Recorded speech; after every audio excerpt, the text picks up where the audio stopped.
So mga kapisa, meron pala tayo dito naka-unbox na Tapo C200C.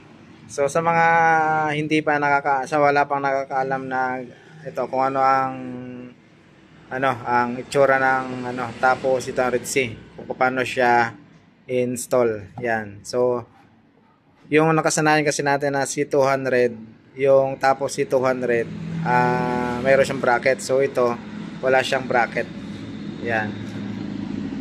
So naka-unbox na siya. Ito yung kanyang power adapter, yan. Bale yung haba niya saka yung wire ay adapter 9 volts pa rin. Yan, ito yung kanyang actual na Ito yung actual na itsura niyan. Yan. So ito yung box niya. So wala na siyang laman sa loob. So wala siyang bracket. Yung dati kasi may bracket.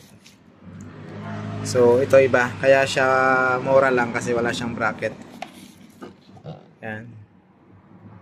Sa box niya may nakalagay na bracket. Yan. Pero yung C200C yan wala siyang bracket. Yung C200 lang yan may bracket siya. Yan. Ganun pa rin. 1080p. Yan. Mabilis lang i-install siya. Yan. So meron siyang dalawang tornilyo. Yan.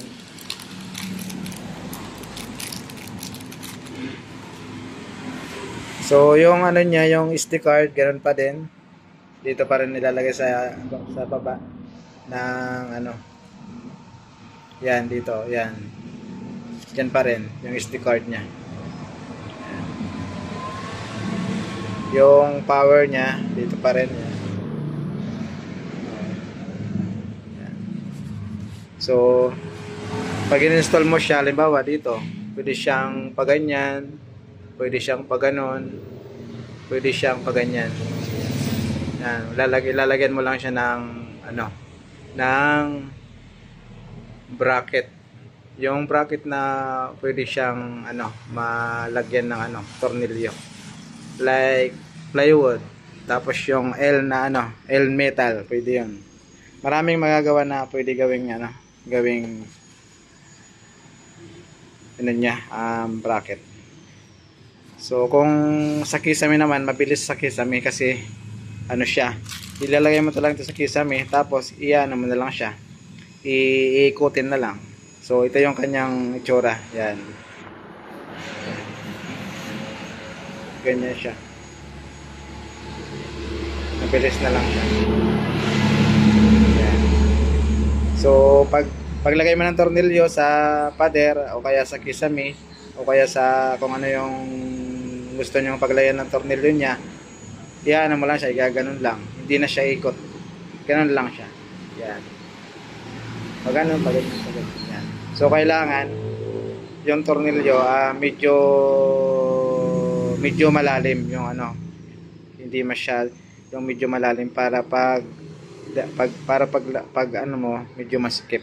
So hindi siya alog-alog. So yun. Ganun lang, boss, mga ka-PC. Yan. So yun ang video natin for today para sa Tapo natin na C200C. Yan. So sa mga mag-order niyan, wala pa tayong available ngayon, pero ngayon meron pa tayong isa. Ito yung nakademo sa atin. Yan. So address natin, kung nasa Albay ka, dito tayo. Yan.